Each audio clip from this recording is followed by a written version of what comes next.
Vamos falar sobre saúde? Dados recentes divulgados pela Organização Mundial da Saúde apontam a enxaqueca como a segunda maior causa de incapacidade em todo o mundo e a primeira nos países da Europa Ocidental e Austrália. Ela acomete mais de 1 bilhão de pessoas no mundo, 140 milhões só no nosso país, segundo a Sociedade Brasileira de Cefaleia. Para saber qual a melhor maneira de lidar com esse problema, vamos conversar com a neurologista Sabrina Dalvi Dyer, que é médica neurocirurgiã. Bom dia e bem-vinda ao Brasil Hoje, Sabrina. Bom dia, muito obrigada, Daiane, pelo convite. E para começar, eu já queria falar o que caracteriza, uma enxaqueca e como que diferencia de uma dor de cabeça comum. Pois é, a enxaqueca, ela tem característica de normalmente ser uma dor unilateral, ela normalmente do tipo pulsátil, ela vem associada a outros fenômenos como náuseas, vômitos, o paciente reclama de cheiro forte, alguns pacientes podem ter alguma dificuldade visual, então a gente chama isso de aura, tem alguns pacientes que apresentam quadros de agitação, ela é um pouquinho diferente das outras cefaleias. E nós sabemos que as causas podem ser multifatoriais, mas teríamos como, assim, argumentar alguns dos principais motivos, como excesso de leitura, ou trabalho, estresse, alguma coisa assim? Eu falo, os dois principais fatores que eu vejo nos pacientes hipoglicemia, ele não seguir uma dieta correta a cada 3, 4 horas, porque o neurônio da gente, ele só se alimenta de glicose, então ele precisa de ser alimentado, né? Você precisa de manter uma dieta. Tomar muito cuidado com o que você ingere, alimentos muito industrializados, alimentos com muito corante, conservante, né? São os alimentos que normalmente pioram a dor de cabeça, né? Que eles causam essa dor de cabeça. Você estresse demais, você não fazer exercício físico, você não ter um sono reparador, você não se hidratar ao longo do dia. Esses são os principais fatores para os pacientes com enxaqueca. E aí você falou sobre a questão da alimentação. Quais que seriam, assim, os alimentos que mais ajudam a pessoa que tem essas dores? Eu falo sempre com os pacientes o seguinte, isso é muito variável. Tem pacientes que, às vezes, o queijo mais forte causa enxaqueca. Tem pacientes que com vinho causa enxaqueca. Alguns pacientes que comem, por exemplo, cachorro-quente, ketchup, mostarda, eles causam. Ajinomoto causam. Então, assim, você precisa de você se identificar, ver qual é o tipo de alimento que, no seu caso, faz a dor de cabeça iniciar. E eu sempre explico que a alimentação tem que ser alimentação, comida de verdade, né? Comer alimentos pouco processados, os alimentos que a gente compra na feira, alimentos que têm um tempo de duração menor, que você faz em casa. É um alimento de verdade, arroz, feijão, carne, verduras. E aí, doutora, a senhora falou sobre a questão de exercício físico. Tem gente que fala, eu não vou hoje, não vou praticar uma atividade física porque minha cabeça dói muito. Então, o exercício físico ajuda a combater as dores?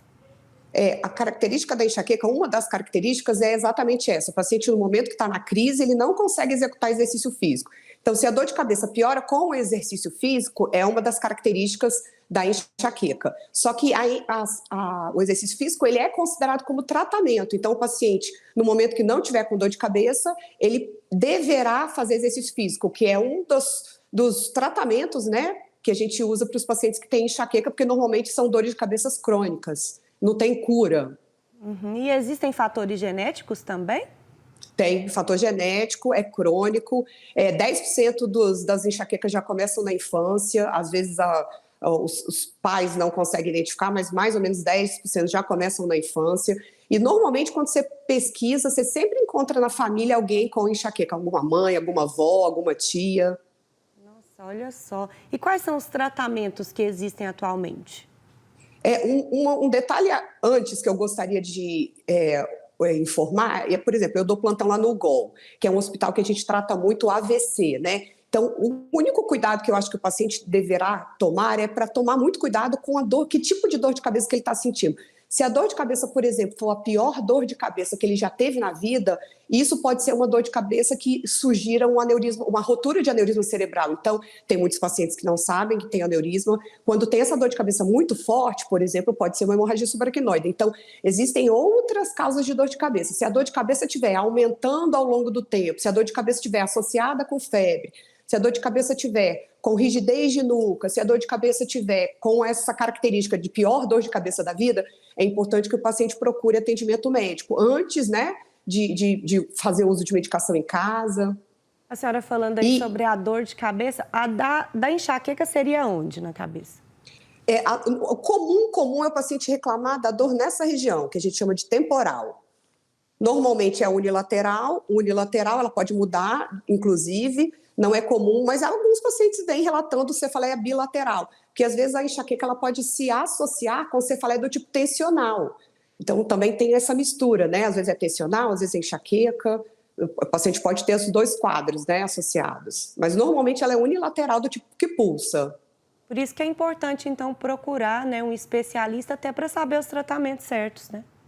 Exatamente. Existem os tratamentos que são feitos para a fase aguda da dor, existem os tratamentos que são feitos para a fase crônica, que é quando o paciente precisa de uma medicação para tentar reduzir a frequência e reduzir o número, a frequência, né, o número de dores por mês e a intensidade da dor. Isso também faz parte do tratamento dos pacientes. E isso significa, então, que alguns sentem menos dores, outros mais dores. O que isso impacta na qualidade de vida, por exemplo? Alguns sentem menos, outros sentem mais. Paciente, às vezes, na fase que está grávida, pode piorar a dor, pode melhorar a dor. Paciente, quando passa de 50 anos, a dor pode reduzir de intensidade. Na verdade, o que eu acho importante é quando o paciente começa a ter mais de 2 vezes de frequência na semana, 3 vezes de frequência na semana. Existe, inclusive, uma tabelinha que a gente chama tabela da cefaleia ou diário da cefaleia. Ele, ao longo de 30 dias, anota essas dores para a gente ter uma noção, né, no consultório, qual que é a frequência da dor. Então, se é uma dor que está incapacitando ele de trabalhar, se é uma dor que está durando mais de 4 horas, 24 horas, que dura 2, 3, 4 dias, que com medicação oral em casa não está passando, é importante ele buscar o atendimento e fazer tratamento, né? Tem como tratar. Mas não tem cura, ou tem? Não tem cura. Nesse momento, sem cura. É uma doença crônica.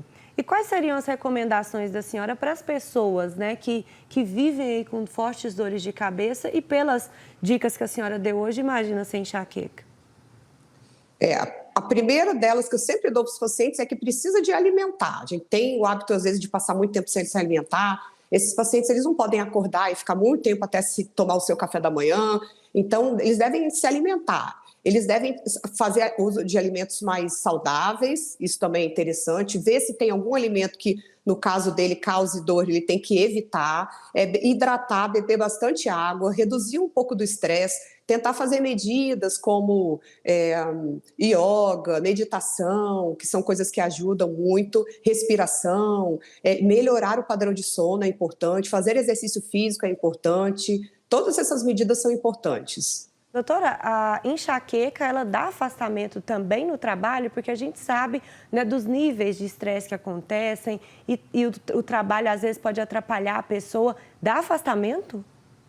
Então, a enxaqueca é uma patologia que normalmente o paciente reclama de tudo, reclama do cheiro forte, reclama da luz intensa, reclama de ambientes muito frios, reclama de barulho. Então, é um paciente que realmente ele tem muita dificuldade para trabalhar no momento que ele está na crise, né? Então, quando ele está em crise, isso acaba o afastando do trabalho. E como é uma doença que, às vezes, como é um sintoma, né, que causa, às vezes, acontece, às vezes, 24 horas, 48 horas, ele pode durar até mais de um dia, 2, o paciente realmente, muitas vezes, não consegue trabalhar. Nossa, então é uma coisa bem séria, né? Procurar um atendimento médico. Isso, principalmente para fazer os diagnósticos diferenciais, né? Isso mesmo. Prevenção também, né, doutora? Muito obrigada pela participação. Também. Obrigada, Daiane, pelo convite.